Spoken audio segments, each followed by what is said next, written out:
ನಮಸ್ಕಾರ. ರಿವ್ಯೂ ಚಾನಲ್ಗೆ ಸ್ವಾಗತ. ನಾನು ಸೌಖ್ಯ ಗಾಂವ್ಕರ್. ದಕ್ಷಿಣದ ಸರ್ಕಾರವೊಂದರ ಪತನ ಫಿಕ್ಸ್. 15 MLAಗಳ ರಾಜೀನಾಮೆನ ಭಯಂಕರವಾದ ಡೆವಲಪ್ಮೆಂಟ್ ಆಗಿದೆ. ರಾತ್ರೋರಾತ್ರಿ ಒಬ್ಬೊಬ್ಬರಿಗೆ 40 ಕೋಟಿ ಅಂತೆ.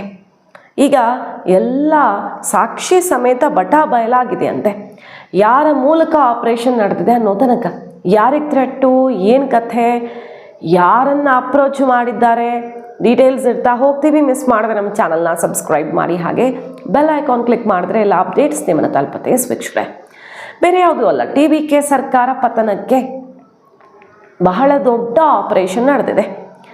2 ತಿಂಗಳಾಯ್ತು ನಾವು ಸರ್ಕಾರ ಬಂದಷ್ಟೇ, ಅಷ್ಟರೊಳಗೆ ಆಪರೇಷನ್ ಶುರುವಾಗ್ಬಿಟ್ಟಿದೆ. 15 MLAಗಳಿಗೆ ಆಫರ್ ಬಂದಿದೆಯಂತೆ. 40 ದಿನಗಳಿಂದ ಎಲ್ಲ ಶಾಸಕರನ್ನು ಅಪ್ರೋಚ್ ಮಾಡಲಾಗಿದೆಯಂತೆ. ಅದರದ್ದು ಹೆಂಗೋ ಹೊರಗಡೆ ಬಂದುಬಿಟ್ಟಿದೆ.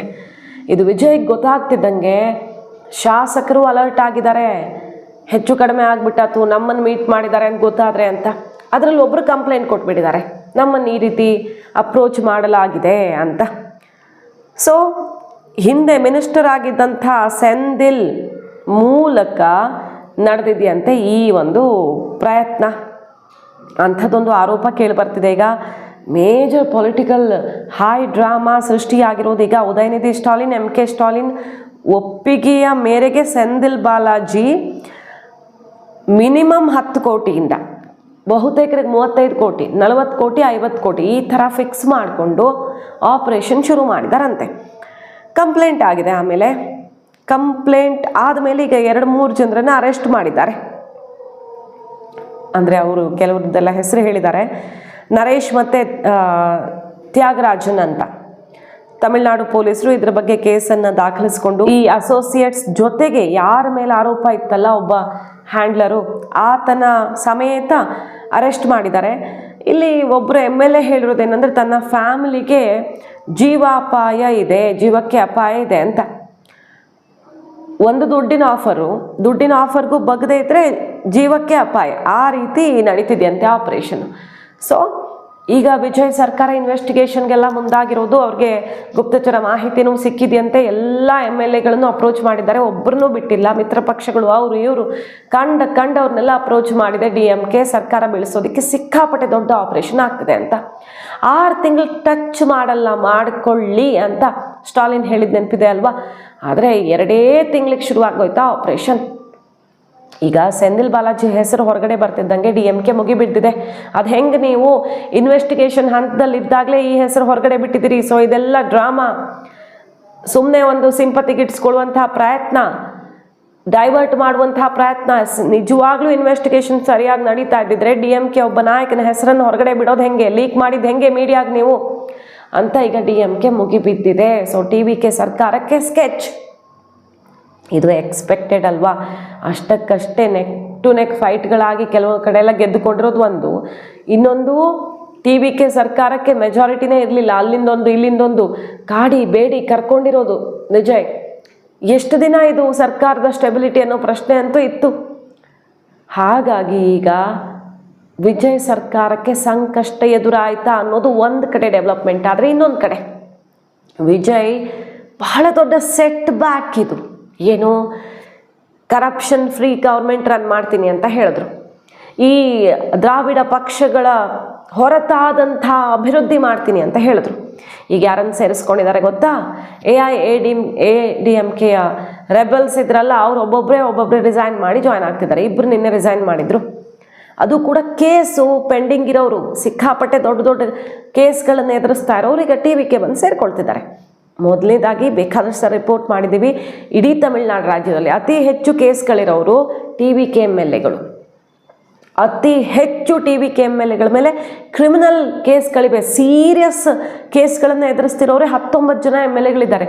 ಇಂಥವ್ರಿಗೆಲ್ಲ ಅದು ಹೆಂಗೆ ಟಿಕೆಟ್ ಕೊಟ್ಟರು?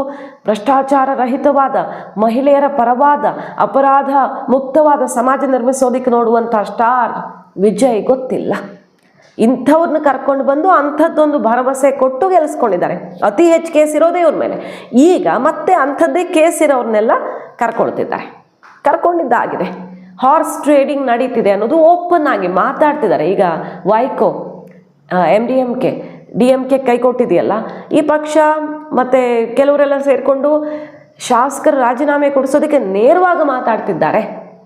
DMK ಇದನ್ನು ಹೈಯರ್ ಲೆವೆಲ್ ಇನ್ವೆಸ್ಟಿಗೇಷನ್ ಆಗಬೇಕು, ಇಂಡೈರೆಕ್ಟ್ ಆಗೋ ಅಲ್ಲ ಡೈರೆಕ್ಟ್ ಆಗಿ ಆಪರೇಷನ್ ನಡೀತಿದೆ, ನಾನೇ ಸ್ವತಃ ಬಂದು ನಿಮ್ಮ ಕ್ಷೇತ್ರದಲ್ಲಿ ಕ್ಯಾಂಪೇನ್ ಮಾಡ್ತೀನಿ, ರಿಸೈನ್ ಮಾಡಿ ನಾನು ಗೆಲ್ಲಿಸ್ಕೊಳ್ತೀನಿ, ಬೈ ಎಲೆಕ್ಷನ್ ಮಾಡಿಸಿ ಅಂತ ವಿಜಯ್ ಈಗ ಬಹಳಷ್ಟು ಜನ MLAಗಳನ್ನು ಅಪ್ರೋಚ್ ಮಾಡಿದ್ದಾರೆ ಅಂತ ಗೊತ್ತಾಗ್ತಿದೆ. DMKಗೆ ಅದಕ್ಕೆ ಮುಗಿಬಿದ್ದಿರೋದು.